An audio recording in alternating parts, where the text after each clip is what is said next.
entends, ce que je ressens au niveau de la population martiniquaise, il y a une forme de résignation et de fatalisme. Et il ne faut pas que ça puisse, si vous voulez, nous pénétrer. Parce que c'est ça le système qui a demandé. Le système a demandé que finalement, nous avons dit, il faut nous attendre qu'ils sont la force qui va nous manger toute l'heure. Mais on peut se défendre autrement. On ne va pas y arriver tout de suite, mais prenons les choses telles quelles, progressivement, conscience, nous arriver. Voilà ce que je voulais dire un petit peu. Merci. Oui, j'aurais fait une dernière synthèse et puis après on va conclure avec les rappels des dates. Parce que de ce que vous avez dit, ce qu'il faut comprendre, c'est que les difficultés sont inéluctables. Et ça va frapper tout le monde. Peut-être que le ou deux maîtres de la caste qui ont des intérêts en Côte d'Ivoire et tout ça vont se redéployer, vont vivre. Mais l'ensemble de l'économie endogène, de ce qu'il en reste, va péricliter. Je pense même aux individualistes bourgeois qui ont leur entreprise, etc. S'ils s'informent un petit peu, une entreprise est censée faire de la prospective, etc., des études de marché. S'ils s'informent un tout petit peu, il faut qu'ils sachent que dans très peu de temps, tout le monde est chouchoute, à tout point de vue. Donc, même dans la classe middle, mais également tous ceux qui s'étaient attachés, qui avaient accepté le colonialisme français parce que c'est lui qui nous donnerait des allocations familiales ou des retraites, en oubliant que c'est nous qui cotisons, que c'est sur les salariés qu'on prend les cotisations. Mais tous ceux qui disent « Ah, si la France pas là, je peux envoyer l'argent », il faut qu'ils se rendent compte qu'il n'y aura pas ça. Tous ceux qui disent, élus politiques qui disent ah, je vais faire ça, on va faire ça parce que je vais demander des subventions européennes, parce qu'il y a le fond de ceci, il y a le fond de cela. Il faut qu'ils se rendent compte que ce n'est pas vrai, ça va couler. Alors, soit on accepte que, bon, on mange, on vit en oubliant, comme la cigale et la fourmi, tant pis pour mes enfants, à qui j'ai dit de travailler parce que vous aurez un métier, tant pis pour ma famille, tant pis pour, etc. Soit on dit ça, et puis ça qui fait d'elle, ou bien soit on est conscient de l'importance et l'urgence de la situation pour dire, bon, il faut une économie endogène, il faut planter, comment je vais faire, où, avec qui.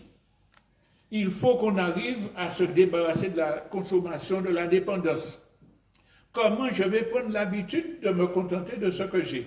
Je prends un exemple qui me vient à la tête pendant qu'on en parlait. On avait une réunion où on parlait de l'usage des pots plastiques, des assiettes. Et bien, il y a tout un mouvement de militants qui se bat pour que c'est-à-dire comment faire en sorte que je participe au décrochage par rapport à la consommation. Mais je ne peux pas faire ça tout seul. Et comment je vais faire pour m'intégrer avec ma population voisine, mon quartier. Donc on a une révolution mentale à faire et plus tard c'est trop tard, plus tard plus triste, ou bien je m'en ai pas ni pas garde. Donc, la conclusion de cet échange, je pense que nous allons la partager. Maman, à nous mettre qu'on travaille. Alors, après ce petit résumé-là, je vais vous laisser la parole, le mot de la fin, comme on dit. Alors, d'abord, pour appeler, ils se battent pour dire qui va qui donner. Allez, vas-y.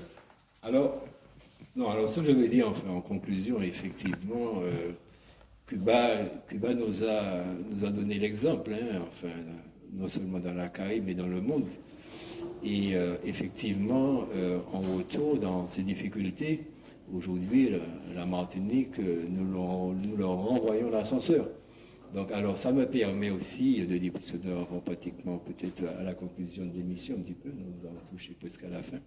Donc, si tu me permets, Robert, je vais rappeler effectivement que la campagne de dons alimentaires, de médicaments, de photovoltaïques va se mettre en place très prochainement. Comme nous avons dit, nous avons voulu attendre la fin de la période des élections, c'est-à-dire nous laissons passer le deuxième tour, puisque la majorité des membres qui Epino dans le collectif-là, ils sont aussi sur le terrain municipal des élections. Donc on n'a pas toutes les forces autour de nous, donc de façon à à être efficace, on préfère, si vous voulez, démarrer cette campagne à partir du 24.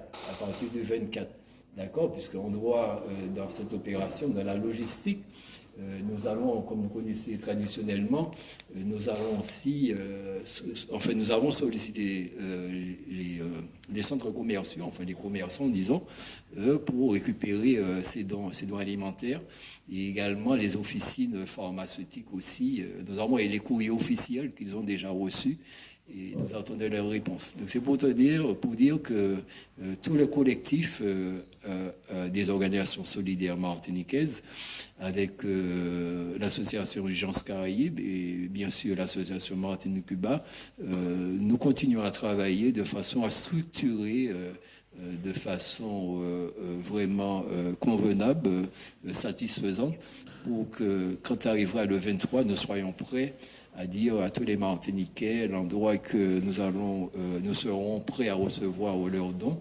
Donc tout ça sera dit aussi à travers les presses, sous nos réseaux sociaux également. Donc voilà, et puis je voudrais souligner également, il faut le dire, la ville de Lamentin aussi qui participe, qui est à côté de nous. Et ça, c'est fondamental aussi. Et bien sûr, dernière chose, je voudrais appeler, parce qu'on a beaucoup parlé de gouvernement. On a parlé du gouvernement du Mexique, en tant que gouvernement qui participe à l'effort au soutien de Cuba. Donc je pense aussi à mes politiques ici en Martinique, que ce soit les assemblées, les institutions comme la CTM, je la nomme, la CTM, que ce soit mes parlementaires, sénateurs aussi, ou bien députés aussi, qui puissent aussi se mettre les têtes collées les épaules, et qu'on puisse venir en aide au peuple cubain. Donc voilà. Donc à très bientôt, mesdames. Voilà, on va laisser Daniel conclure. Oui, en période électorale, je disais, si le peuple martiniquais doit observer et faire un test de verticalité des nouveaux élus dans les communes, c'est de voir effectivement comment ces élus vont se positionner par rapport à la campagne de solidarité avec Cuba. D'ores et déjà, je peux dire que la ville du Lamentin est à nos côtés. Elle met à notre disposition un local pour pouvoir stocker tous les dons qui vont affluer à travers la présence des membres du collectif devant les grandes surfaces, avec une liste qui sera remise aux gens pour leur permettre de savoir qu'est-ce qu'ils peuvent mettre dans leur caddie pour aider le peuple cubain. Et par ailleurs, l'association Martinique-Cuba dispose de circuits, disons, d'acquisition en direct de panneaux photovoltaïques en Chine. Il n'y a pas de raison qu'on achète ces trucs-là en incluant la commission de la profitation locale. Donc, l'argent aussi est très important pour pouvoir disposer d'un budget suffisant pour faire un geste significatif. Donc, voilà, moi, je terminerai simplement, en tout cas, oui, tu voulais dire. Je terminerai simplement sur un appel aux Martiniquais, je dirais. On est tous différents, on a chacun nos obédiences politiques, professionnelles et religieuses, etc. Mais je pense que s'il y a quelque chose qui doit nous unir et nous rassembler, c'est bien notre humanité caribéenne.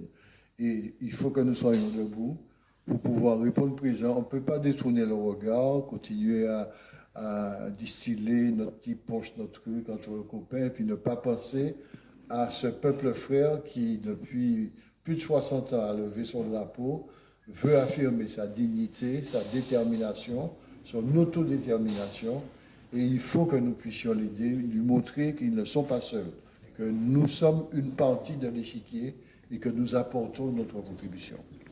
Alors, je continuerai sur ta lancée pour dire que c'est l'occasion pour que notre peuple fasse cohésion pour une cause humaine, humanitaire, et puis qui concerne tous les peuples. Et nous en sommes capables. Souvent, je prends l'exemple, le fait que, indépendamment des couleurs politiques, la quasi-totalité des élus martiniquais ont accompagné le collectif des ouvriers agricoles empoisonnés par les pesticides. La quasi-totalité. C'est vraiment, et de façon conséquente. Et ça a aidé le peuple à avancer. Donc, quelle que soit la municipalité qui changerait, bon, celles qui ont commencé avant, elles vont continuer. Celles qui viendraient nouveau ont l'obligation d'aller dans la même direction, que ce soit la ville de Fort-de-France ou autres qui ont déjà mis des choses. Bon, ce n'est pas un parti ou une majorité qui soutient Cuba, c'est le peuple martiniquais à travers ces municipalités. Je crois que c'est une des causes qui peut unir le peuple, les élus et le peuple, tout en étant conscient que c'est nous-mêmes que nous défendons en défendant Cuba. C'est exactement ça. En défendant Cuba, c'est nous-mêmes que nous défendons. C'est un poste avancé de la résistance contre l'impérialisme, contre l'exploitation, contre le racisme, contre le fascisme. Eh bien, c'est notre devoir d'être à leur côté. Donc, je vous remercie pour toutes ces informations que vous nous avez portées, très éclairantes. Je pense que ceux qui vont regarder l'émission seront d'accord avec nous. Merci à ceux qui ont suivi en direct sur Radio Apalji Kambout. Alors, il y a une jeune qui était là l'autre fois qui disait, mais vous, les anciens là, vous ne savez pas, il faut dire, likez l'émission, et partagez l'émission, parce que ça fait partie de la guerre idéologique, de la communication. Merci aux techniciens et à bientôt. Merci Radio Apalji Kambout. Merci beaucoup. De Martinique. Voilà. Et effectivement, ce qu'on peut liker aussi, c'est le relevé d'identité bancaire de l'association Martinique-Cuba, parce qu'à n'importe quel moment, n'importe quel Martiniquais peut envoyer ce qu'il peut sur le compte de l'association ciblé, qui a été, on a fait un ciblage pour solidarité avec Cuba, et c'est Gandhi qui appelait ça. Il y a un jeune qui m'a dit, est-ce que je peux donner 1 euro? Je lui ai dit, si tu n'as que ça, et que tu le donnes, c'est grandiose. Exactement. Voilà. Merci beaucoup. Merci. Merci à vous.